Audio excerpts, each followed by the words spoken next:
Oh, welcome guys. So this video is talking about the Brouwer fixed point theory. Okay, so I do this video. The first is purposely just from my own reference, just to remember the theorem in detail, and the second is that I will provide a proof and some examples. Okay, so before I start, subscribe to my channel. Okay, thanks. Okay, so let's talk about the theorem. Okay, so that's F to be a continuous map from Dn to Sn. Sorry, what I'm writing about, from Dn to Dn, and be a continuous function. Then f of x will be x. There exists. So basically, there exists x belongs to Dn, such that f of x belongs to x. So that means the fixed point exists. Okay. So let's give some notation. So Dn means the disk in Euclidean n dimension. So to be rigorous, right? Rn will be just basically you have n coordinates, and the sum of them will be less or equals to 1. Okay.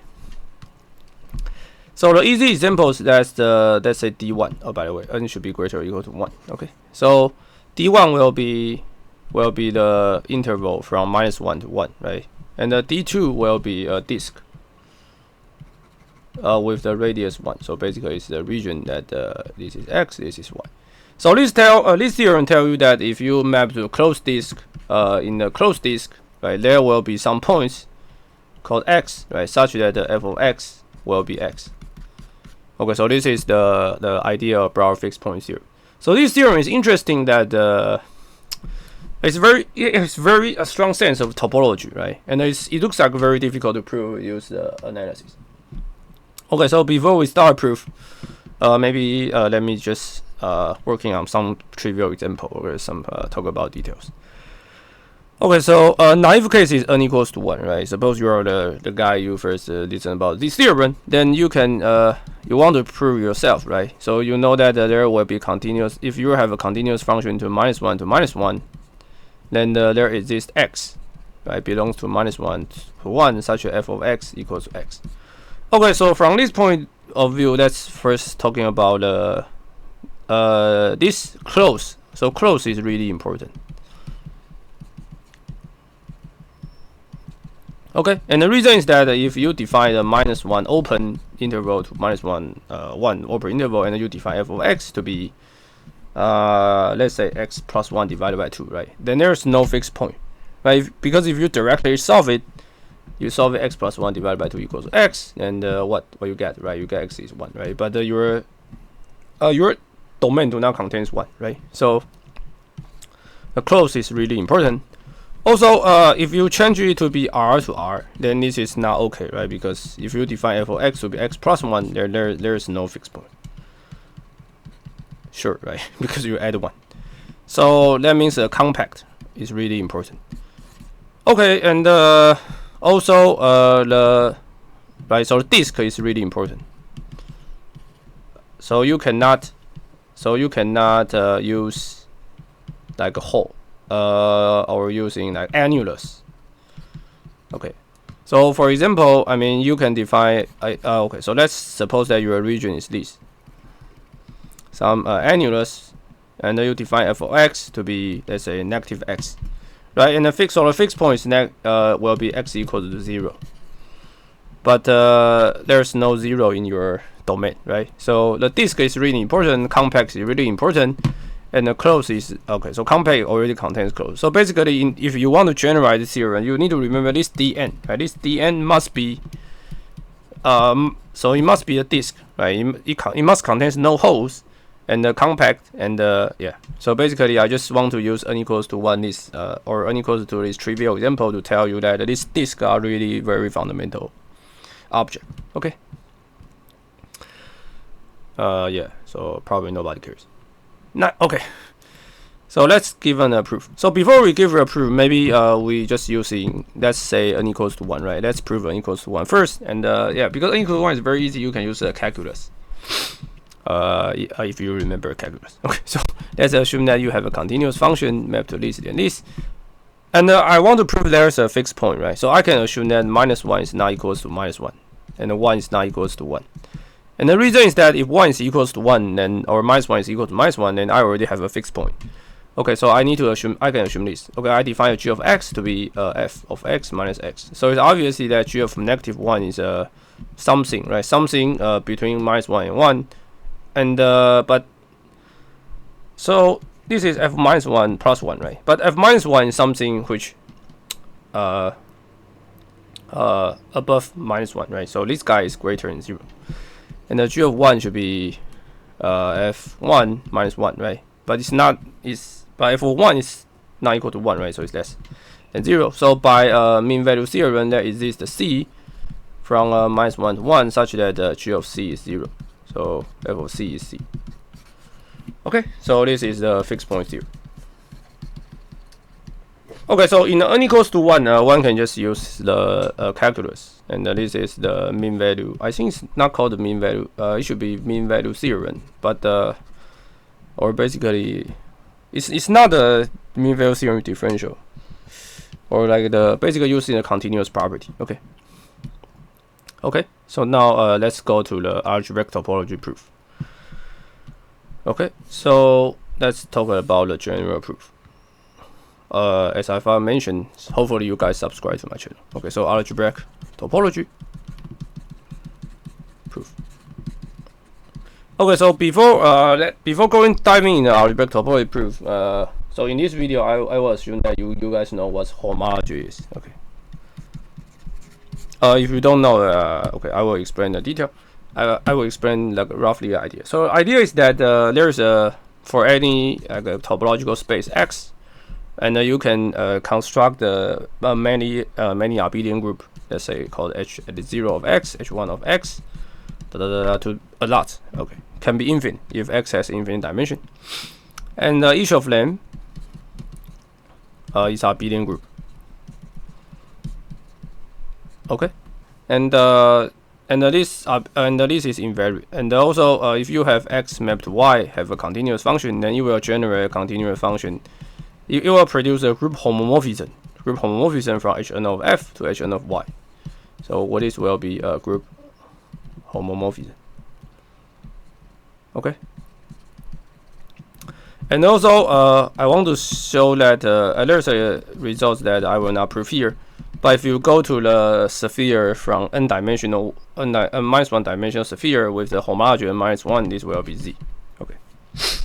So this is the integer. Okay. And also as n minus 1, let me just write down definition. You get x1, x2, xn minus 1, and such that their norm is 1. Right. So this is just the n minus 1 dimensional sphere. Okay. So once you know this guy, then we can dive into the proof. Okay, so the proof is really interesting. So let's assume that so we have dn from dn, right? And assume no fixed point. So we need to arrive at a contradiction that if there is a fixed point, if there is no fixed point, then this will violate the homology results. Okay. So it's obviously that there's let's say this die is dn, right? And its boundary is n minus 1. So if you have x, and since you're assuming no fixed point, right? So there will be f of x, which they are not the same. Okay, so from this I can construct a function which is this purple line. So let's call this purple line f hat. So f hat is a function that if you given x and given f of x, and you point, you draw arrow from f of x to x and hit the boundary. So f hat will be a dn mapped to Sn minus 1 continuous function. This is continuous, obviously. Yeah, right. So you have a function which is continuous mapped from dn to Sn minus 1 by this arrow. And also you notice that if your points already at the boundary, let's say your x is at the boundary, then you have f of x, right? And then you draw arrow, then it hits itself. So f hat fixed on Xn minus 1 will be the identity map on Sn minus 1. Okay. So this is a property. So let's assume that you don't have fixed point, right? Then if you don't have fixed point, then fine, you will have this strange map. So this map is called retraction map. Okay, so the idea is to show f hat does not exist. Right? So if f hat does not exist, then the f does not exist. So we are very happy that no fixed point, right? There's always a fixed point. Okay. Okay, so the proof is very easy. So that's I also want to say a kind of thing. So there's a thing that Hn minus 1 Dn is 0, right? So Dn is is basically the trivial space. There's no non-trivial topology here. So Hn minus 1 Dn is 0, right? So this is a trivial group. Okay, so now we can talk about the proof. Okay, so the proof basically if we have Dn, right? So we have a map called f hat from go to Sn minus 1, right, by construction, and there's no so I can construct a map from Sn minus 1 to Sn minus 1 called identity map, and also I can construct a map from Sn minus 1 to Dn just by inclusion. So the inclusion means that for any Sn minus 1, I just map to the original Sn minus 1 into a disk, right? So let's say this is Sn minus 1, this is our x, and when I go to inclusion, I map to the same points, and then it goes to the same points. Okay, so this looks very stupid, because from a point of view that Sn minus 1 always identity. So this diagram commute. Okay. So if I take a look homology, Hn minus 1 should be a functor if you know about category. Then Hn minus 1 act on Sn minus 1 will be z, mapped to z, and that is 0, right? Z. And this is identity map. So if you have identity map, then homology will map will be identity homomorphism. So this guy's identity homomorphism, it means map z 1 to 1. Okay, but this is 0, right? So you leave a contract. So there's a contradiction, right? Because from this line, I know that I must have 1 map to 1, right? But now 1 map to 0 is 0, and the 0 map to 0, a 0 homomorphism must be 0, right? If you have a trivial group map to Z, it must be 0. So this diagram looks commute in this, but if you take homology, then it will not commute. So this is a contradiction, right? Because I know that homology must commute with the original diagram. Okay, so this proves the Brouwer's fixed point theorem. Okay, so basically this is a proof. Okay, yeah, so the proof is done. Yeah, the reason is just what I said. You have z0.